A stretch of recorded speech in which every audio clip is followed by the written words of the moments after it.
Are you looking for like them knowing their character well, or are you looking for them knowing the story well? Is there anything specific you're looking for, or I is mean, it it depends on what information is available to them. It's not like they can all. It's not like you can always read the episode scripts these days. I always audition for co-stars and I get nothing. Right. Yeah. So it's about, for us, it's about, okay, are they resonating with the character? You know, are they like from the get-go, are they in it? You know? And everybody always talks about like, oh, make a bold choice or make a strong choice at the beginning. It's like, it's not about making a bold choice or a strong choice. It's about being just in the scene and just being in that right space and that right, you know, lane of who the character is and knowing that and being confident in that. So yeah, that makes sense. Yeah. How do you do that though? Selfishly, I'm gonna ask this: when you have a one-line co-star audition. Well, okay. With those, I think that it doesn't. That one, it's more just like, I literally will tell people you can do 5 different takes of a co-star line if you have one line on the same clip.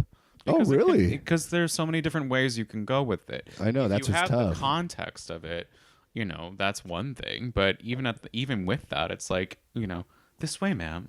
This way, ma'am. You know, like that whole, like the differentiations are significant. Yeah. And it doesn't really, you know, work to not have more information.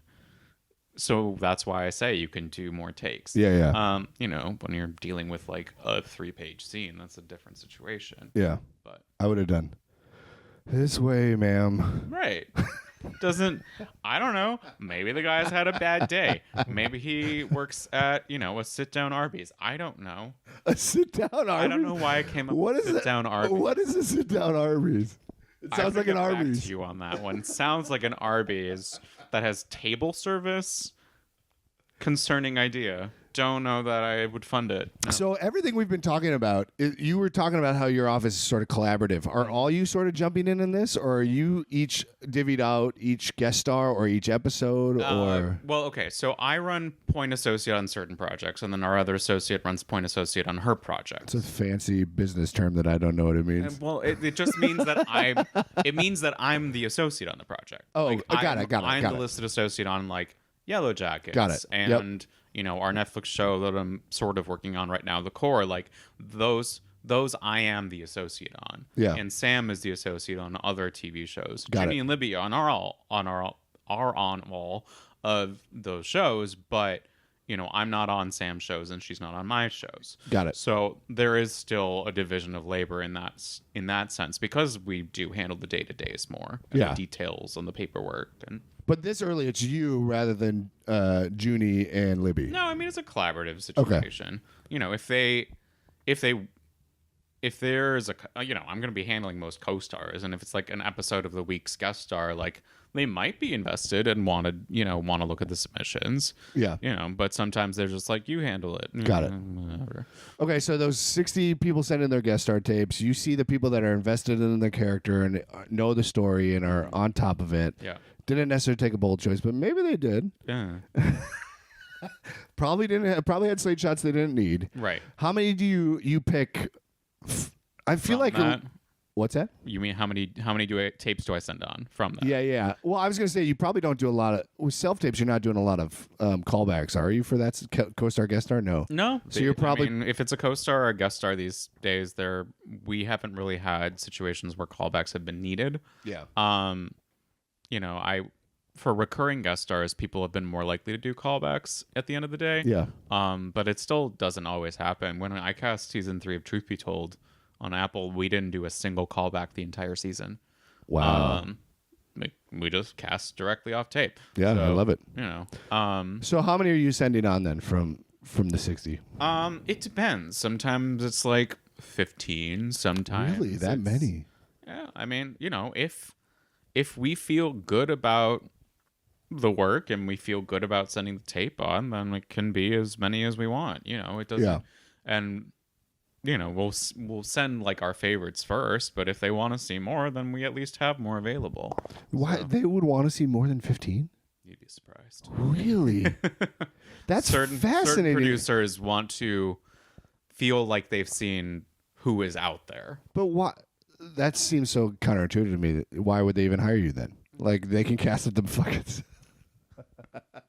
Because they have the time, right? Yeah. So what's the normal thing? Like you said, on 5 maybe, probably normally. No, not never 5. Oh, it's always more. Yeah, it's at least 10. Wow. Okay, it's so at least 10 per roll that's every time. I did not realize that. So you send on 10, and then they sort of. Do you say this is sort of our favorite? We've seen them before. We don't. No. We will, unless there's somebody we feel really, really, really passionately about, we'll be like, pay special attention to. Maybe we'll do that, but a lot of the times we don't want to we want them. It's their choice at the end of the day. It's their show. We are servicing what their show should Their vision, be. yeah. So, we will arrange the link in a way where our faves are positioned in a certain order. They're not first, but they're not, near the end, then third or fourth or whatever. So, because it's how do you send them over? We either use a Cast link or a breakdown EcoCast link. Oh, they go into that.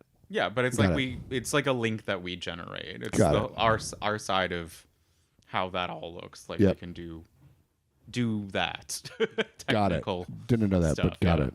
Mm-hmm. For some reason, I always just pictured you guys emailing them, but that doesn't make any sense now that. Well, I it think is about an it. email, right? No, I know, but I was just picturing like 6 self tapes on an email or whatever. Oh God, no! That's can you imagine? I never thought about it before. Right, that's the beauty of this podcast. That's too many. I mean, that's too many links in an email. No, yeah, it's a nightmare.